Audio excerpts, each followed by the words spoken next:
अस्सलामुअलैकुम वरहमतुल्लाह। मोतकिफ़ के लिए ज़्यादा बेहतर यही है कि ऐसी मस्जिद के अंदर एतकाफ़ करे जहाँ जामिया मस्जिद हो। लेकिन ऐसी मस्जिद में बैठा है जहाँ जुमा नहीं होता, तो जुमे के लिए मस्जिद से बाहर उसका निकलना शरन जायज़ है। ऐसे वक्त में निकले कि वहाँ पहुँचे दूसरी मस्जिद में तो सुन्नतों के बाद, खुतबे के बाद फ़ौरन जो है जमात खड़ी हो जाए।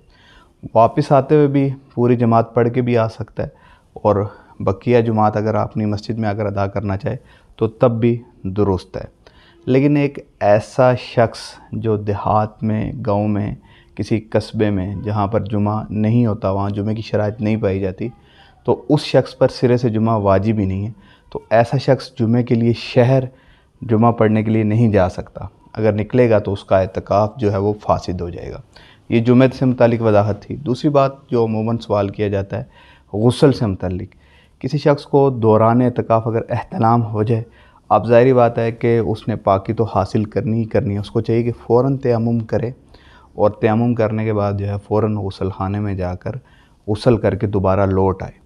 लेकिन अगर कोई शख्स गुस्ल जुमा करना चाहता है या गुस्ल तबरीद, ठंड मतलब बसा औक़ात बाज़ जगहों में गर्मी बहुत ज़्यादा होती है, वहाँ पर गुस्ल करना चाहता है, तो उसके बारे में मुफ्तियान कराम ने लिखा है कि मस्जिद इंतज़ामिया को चाहिए कि मस्जिद में बड़ा सा टप ला कर रख दे ताकि उसके अंदर गुस्ल हो जाए और उससे पानी बाहर ना गिरे।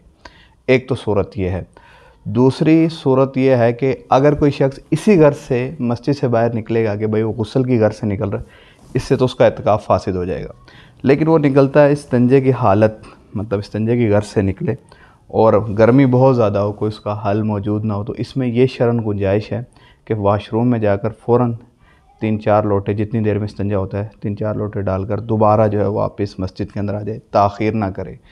बहरहाल बेहतर यही है कि मस्जिद में दौरान एतकाफ़ जो है वो गुस्ल से परहेज़ ही करना चाहिए। लेकिन ये एक गुंजाइश है, उसमें भी गुस्ल की हाजत से ना निकले, बल्कि निकले इस्तंजे की हालत से, और जितनी देर में इस्तंजा होता है फ़ौरन जो है 3-4 लोटे डाल कर जो है दोबारा मस्जिद के अंदर आ जाए।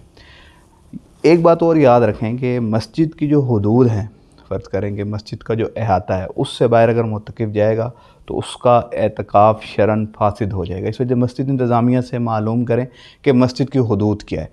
मस्जिद की हदूद में वज़ूखाना, वाशरूम वगैरह नहीं शामिल होते, इसलिए वहाँ जाकर अगर कोई शख्स बातें करेगा और वहाँ निकल के खड़ा होगा बग़ैर ज़रूरत के, तो उसका एतकाफ़ फासिद हो जाएगा। इसी तरह मुतकिफ़ आदमी जो है वो मरीज़ की इयादत और नमाज जनाजा के लिए मस्जिद से बाहर नहीं निकल सकता।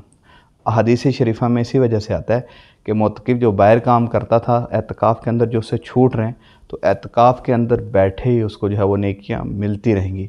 इसलिए मुतकिफ़ जो है वो मस्जिद से बाहर जनाजे और इयादत की घर से नहीं जा सकता। महराब जो है वो मस्जिद के अंदर शामिल होता है अमूमन, इसलिए अगर कोई मुतकिफ़ महराब के अंदर चला जाता है तो उससे उसका एतकाफ़ फासिद नहीं होगा। इसी तरह अज़ान की घर से भी मुतकिफ़ मस्जिद से बाहर निकल सकता है। तो ये चंद मसाइल थे एतकाफ़ से मुतल्लिक जो ज़रूरी थे। इससे मुतल्लिक कोई बात समझ में ना आई हो तो कमेंट बॉक्स के अंदर हमें मैसेज ज़रूर कीजिएगा। जज़ाकल्लाहु खैरा।